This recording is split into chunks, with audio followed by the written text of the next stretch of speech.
한국직업방송과 연합뉴스TV가 함께 만드는 취업 전문 뉴스, 투데이 고용플러스입니다.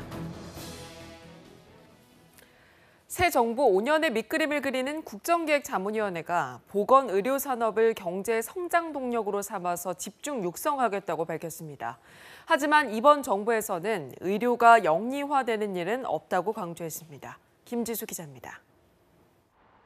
재작년 한미약품이 당뇨병 신약 기술을 5조 원에 수출하는 계약을 체결했을 당시 수익성이 스마트폰 700만 대, 소형차 35만 대 이상이란 평가가 나왔습니다. 보건의료가 복지임과 동시에 어떤 산업보다도 고부가 가치화할 수 있음을 보여준 겁니다. 국정기획자문위원회도 4차 산업혁명을 맞아 제약을 포함한 보건의료 산업을 미래 성장 동력으로 적극 육성한다는 방침을 내놓으며 정책 제안을 당부했습니다. 이런 모든 과제들이 저희는 보건의료 단체 전문직과의 적극적인 대화, 소통 이런 과정 없이는 달성하기 어렵다는 것을 잘 알고 있습니다. 4차 산업혁명 시대의 제약, 바이오, 의료기기 산업은 의료기술과의 융합을 통해 고부가 가치는 물론 양질의 일자리도 만들어낼 수 있는 분야라는 겁니다. 국정기획위는 또 4차 산업혁명의 핵심, 인공지능과 빅데이터를 가장 유용하게 활용할 수 있는 분야가 보건의료라는 점도 지적했습니다. 보건의료 산업은 육성하지만 의료 영리화는 없다고도 못 박았습니다. 이번 정부에서는 적어도 의료 영리화로 인한 고통과 불안을 국민에게 주지 않겠다고 밝힌 겁니다. 국정기획위는 오히려 건강보험의 보장성을 강화해 의료비를 줄이고 의료의 공공성을 강화하는 정책을 추진하겠다고 강조했습니다. 연합뉴스TV 김지수입니다. 새 정부 출범 후 공공기관들이 변화한 경영 환경에 적응하느라 적잖은 어려움을 겪고 있습니다. 바뀐 정책에 맞춰서 핵심 사업 계획을 전면 재검토해야 할 뿐만 아니라 몇몇 기관은 통합 대상으로 거론되고 있습니다. 김종성 기자입니다. 정부가 노후 원자력발전소와 석탄화력발전소의 가동을 중단하겠다고 선언하자 에너지 공기업에 비상이 걸렸습니다. 원전과 함께 석탄화력발전을 줄이고 천연가스 발전 설비 가동률을 늘려가겠습니다. 석탄화력발전소 신규 건설을 전면 중단하겠습니다. 한국전력과 산하발전자회사는 물론 원전을 운영 중인 한국수력원자력은 발전소 운영 계획부터 신규 발전소 건설 계획까지 사실상 원점부터 다시 검토해야 하는 상황을 만난 겁니다. 금융공기업들은 성과연봉제 도입 과정에서 빚어진 노사 갈등의 상처가 채 아물기도 전에 새로운 갈등의 씨앗을 품게 됐습니다. 정부가 성과연봉제의 대안으로 제시한 직무급 제도에 대해 노조의 반대 목소리가 점차 확산하고 있기 때문입니다. 직무급 제도는 직무를 나누고 가치를 평가하는 기준이 모호하고 직무별 임금의 차이를 둘 때 공정성 논란이 빚어질 수 있습니다. 코레일과 SR, 한국철도시설공단은 철도 공공성 향상을 위한 통합 가능성이 제기돼 뒤숭숭한 분위기입니다. 부처별 장관 인준이 끝나고 공공기관 수장들의 물갈이가 예상된다는 점도 경영 불확실성을 높이는 이유입니다. 전 정권 낙하산 인사로 꼽혔던 인물을 중심으로 현재 분류 작업이 진행 중인 것으로 알려졌습니다. 하반기 정부 정책 방향이 더 구체화하면 공공기관들이 느끼는 압박의 강도는 한층 높아질 전망입니다. 연합뉴스TV 김종성입니다. 공정거래위원회가 문재인 대통령의 공약이었던 전속 고발권 폐지를 이행하기로 했습니다. 다만 당장 없앨 경우 부작용이 우려되는 만큼 공정위 내부의 TF를 구성해서 보완 장치를 마련해 나가면서 단계적으로 폐지해 나가겠다는 방침입니다. 보도에 김보윤 기자입니다. 문재인 대통령의 대선 공약이었던 공정거래위원회의 전속고발권 폐지 절차가 본격적으로 시작됐습니다. 김상조 공정위원장은 국정기획자문위원들과 만나 공정위의 전속고발권을 폐지하자는데 뜻을 모았습니다. 당초 전속고발권 폐지에 대해 조심스러운 입장을 보여온 김 위원장이 한 발짝 나아간 셈입니다. 전속고발권은 공정거래법 관련 사건은 공정위가 고발해야만 재판에 넘길 수 있는 제도로 공정위의 대기업 봐주기 등 논란을 낳아온 뜨거운 감자였습니다. 다만 당장 전속고발권을 폐지하면 고발 남용 등의 부작용이 발생할 가능성이 큰 만큼 보완 장치부터 마련하기로 했습니다. 일시에 폐지하는 것은 오히려 득보다 실이 많을 수도 있다는 보다 실질적으로 피해 구제가 이루어질 수 있도록 효과적인 보안 장치를 마련할 수 있을 것인가, 이게 지금 최대의 고민입니다. 공정위는 이달 안에 전문가와 소비자 단체 등 이해관계자로 구성된 공정거래법 집행체계 개선 TF를 만들고 폐지 시점 등을 논의할 방침입니다.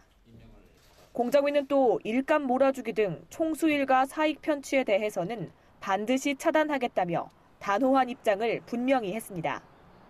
기술 빼먹기나 납품 단가 후려치기 등 중소기업을 눈물짓게 하는 갑의 횡포 역시 뿌리 뽑겠다고 강조했습니다. 연합뉴스 TV 김보윤입니다. 김상조 공정거래위원장이 국정기획자문위원회를 방문해서 최근 늘어난 공정위 업무량을 고려해서 직원을 늘려달라고 요청했습니다. 김 위원장은 국정기획자문위원들을 만나 공정위가 책무를 다할 수 있도록 조직을 강화하는 데 관심을 가지고 지원해 주길 바란다고 말했습니다. 김 위원장은 서울 사무소 직원 50여 명이 1년에 4천 건의 사건을 처리하고 있어서 시간도 오래 걸리고 결과도 만족스럽지 못하다고 설명했습니다. 그렇다 보니 공정위가 의뢰 민원을 해결해 줘야 하는데 직권 조사 등 소임을 다하기 어려운 상황이라고 강조했습니다. 한국노총이 대통령직 속 일자리위원회에 4대 지침 즉각 폐기, 최저임금 10,000원 시대 실현 등을 건의했습니다. 한국노총은 20일 서울 창성동 정부청사 별관에서 열린 일자리위원회와의 정책 간담회에서 이런 내용을 담은 입장 자료를 전달했습니다. 이와 함께 소통 부족을 지적하는 의견도 냈으며 일자리위원회 이용섭 부위원장은 이에 대해 필요하다면 노동계와 소통을 위해 태스크포스 설치 등을 검토할 수 있다고 말했습니다.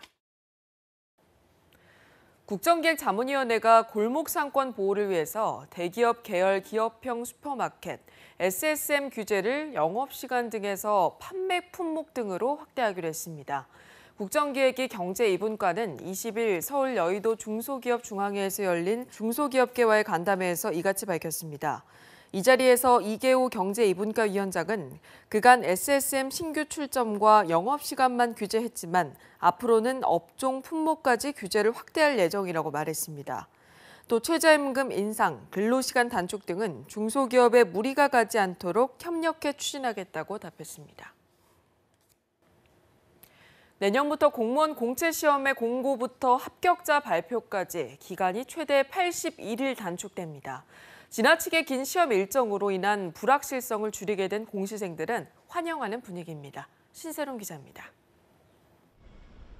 통계청에 따르면 지난해 청년층 비경제 활동 인구 중 공무원 시험 준비생은 약 5.2%, 25만 7천 명입니다. 이 중 합격자는 1.8%, 나머지 98.2%는 불합격입니다. 이처럼 많은 취업 준비생이 공무원 시험에 매달려 발생하는 사회적 손실도 연 17조 원을 넘는 것으로 조사된 바 있습니다. 국정기획위원회가 내년부터 공무원의 공채 시험 기간을 최대 80일을 단축하겠다고 밝혔습니다. 5급 행정직의 경우는 현행 296일에서 215일로, 7급과 9급은 각각 61일, 71일 줄여 111일 내 절차를 마무리하겠다는 겁니다. 이로써 재시험을 보는 구조적 고리를 끊고 불합격 수험생의 민간 분야 구직을 유도하기로 했습니다. 공무원 채용 시험 기간이 너무 길어서 거의 1년 내내 걸리는 이 문제가 있습니다. 사회적 비용이 한 연간 17조 원 정도 발생하는데 이 조치로 해서 6,400억 원 정도가 비용이 줄어들 것으로. 불확실한 상황을 줄일 수 있게 된 공시생들은 반기는 분위기입니다. 수험 생활에는 영향이 끼치진 않는데 불필요하게 길어지는 부분을 줄이면은 시험 끝나고 나서 이제 다시 시험을 다른 걸 준비한다던가 아니면 무언가를 할 수 있는 시간이 생기기 때문에 긍정적이라고 보여집니다. 한편 정부는 일자리 추경안이 국회에서 통과되면 공무원 12,000명을 추가 채용할 예정입니다. 연합뉴스 TV 신세롬입니다. 지난해 경상수지 흑자는 1,000억 달러에 육박했습니다. 하지만 내용을 보면 썩 좋지가 않은데요. 사드 문제로 불편한 최대 시장, 중국과의 거래에서는 흑자가 5년 만에 최소였고 대미 거래에서는 서비스 적자가 역대 최대였습니다. 사정이 이런데 미국은 무역 압박까지 가해오고 있습니다. 박진영 기자의 보도입니다. 작년 우리나라가 상품과 서비스 교역으로 얻은 경상수지 흑자는 986억 8천만 달러. 재작년보다 줄었지만 역대 두 번째 규모이자 19년 연속 흑자였습니다. 전체 수치는 양호하지만 1, 2위 교역 상대인 중국, 미국과의 거래에서는 심상치 않은 조짐이 보이고 있습니다. 우선 작년 대미 흑자가 311억 5천만 달러로 4년 만에 최소였습니다. 주 원인은 눈덩이처럼 불어난 서비스 수지 적자였습니다. 대미 서비스 수지 적자는 2015년 140억 달러로 급증하더니 작년에는 143억 달러에 육박했습니다. 미국 여행, 유학 경비에 특허 같은 지적 재산권 이용료까지 지불된 돈이 갈수록 는다는 이야기입니다. 대중 흑자도 심상치 않습니다. 중국의 계속된 추격에 불과 3년 새 상품 수지 흑자가 140억 달러 가까이 급감했습니다. 작년 하반기에 시작된 한류와 한국 관광 규제 등 중국의 사드 보복 조치까지 겹쳐 서비스 수지 흑자까지 빠르게 줄었습니다. 일본과의 거래에서도 상품 수지 적자 확대 탓에 적자 폭이 3년 만에 다시 200억 달러가 넘었고 급성장하는 동남아와의 거래에서는 흑자가 줄었습니다. 반면 유가 하락 덕에 대중동 거래 적자 폭은 줄었습니다. 더 걱정스러운 것은 올해입니다. 트럼프 행정부의 노골적 보호무역주의 탓에 올해 들어 5월까지 대미 무역 흑자는 37% 급감했고 중국의 사드 보복 조치는 쉽게 풀리지 않을 전망이기 때문입니다. 연합뉴스TV 박진영입니다. 미래창조과학부는 국정기획자문위원회에 단계적 통신비 인하안을 보고했습니다. 요금 할인 확대, 보편적 요금제 출시, 공공 와이파이 확충 등을 추진한다는 건데 국정기획위는 이를 바탕으로 이달 말 최종안을 발표할 계획입니다. 김동욱 기자입니다. 이번에 미래창조과학부가 가져온 안의 큰 줄기는 단기, 중기, 장기로 나눠서 대책을 마련하겠다는 겁니다. 우선 단기 과제는 미래부 고시 개정으로 가능한 요금 할인율 상향 조정과 취약계층 요금 경감 확대 등이 포함됐습니다. 중장기 과제는 보편적 데이터 요금제와 공공 와이파이 확대, 공시지원금 분리공시, 알뜰폰 보급 확대 등입니다. 단기 계획, 중기 계획, 장기 계획에서 얘기를 했고 고시와 시행령으로 할 수 있는 것, 법안을 고쳐야 되는 것, 또 아주 장기적으로 해야 되는 것, 이런 거에 대한 것을 한 7, 8개 보고를 받았고요. 요금 할인율은 현행 20%에서 25%로 확대하는 안이 유력하지만 구체적인 요일이 확정되지는 않았습니다. 보편적 데이터 요금제는 300MB를 기본 제공하는 현행 3만 원대 요금제보다 만 원 이상 저렴한 가격에 데이터 1GB를 기본 제공하는 방식이 거론되고 있습니다. 공공 와이파이는 LG-U+와 SK텔레콤에 이어 최근 KT가 8월 중 자사 와이파이 10만 개를 타사 고객에 개방하겠다고 밝히면서 사실상 구체적 이행 방안이 나온 상태입니다. 다만 기본료 폐지 문제는 진전이 없었습니다. 일률적으로 뚜껑을 자르듯이 얼마 이나 이렇게는 어려운 거죠. 그러지만은 여러 계층의 여러 분야에 골고루 두루두루 혜택을 볼 수 있도록. 국정기획자문위는 이번 미래부의 안을 바탕으로 이달 말 최종안을 발표하겠다고 밝혔습니다. 연합뉴스TV 김동욱입니다.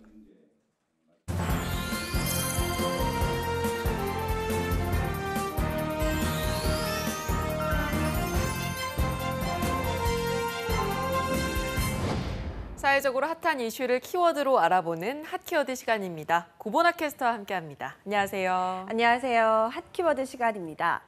취업 준비를 하면서 가장 힘든 것이 바로 경제적인 문제일 겁니다. 한 조사 결과에 따르면 취업 준비생의 한 달 생활비는 평균 50만 원 정도인데요. 여기에 학원 수강료와 시험 응시료, 취업 관련 자료 구입비 등으로 약 35만 원을 더 지출하게 되는데 취준생에게 엄청난 부담이 가중되는 겁니다. 네, 맞아요. 얼마 전 핫키워드 시간에도 생활비가 부족해서 대출에 사채까지 받는 취업준비생 이야기 다룬 적이 있잖아요. 돈을 벌기 전까지 이렇게 엄청난 비용을 쏟아야 하는 현실이 참 안타깝습니다. 네, 그렇습니다. 그래서 최근엔 정부와 일부 지자체, 기업들 사이에서 취업 준비생을 위해 청년 취업 준비 지원금 제도를 마련하고 있어서 오늘 핫키워드 시간에 그 알짜 정보를 소개하고자 합니다. 네, 유용한 정보 같습니다. 저도 한 가지 기억나는 제도가 있는데요. 서울시에서도 비슷한 제도가 있지 않나요? 네, 아마 지난해 서울시가 시행했던 청년수당을 말씀하시는 것 같은데요.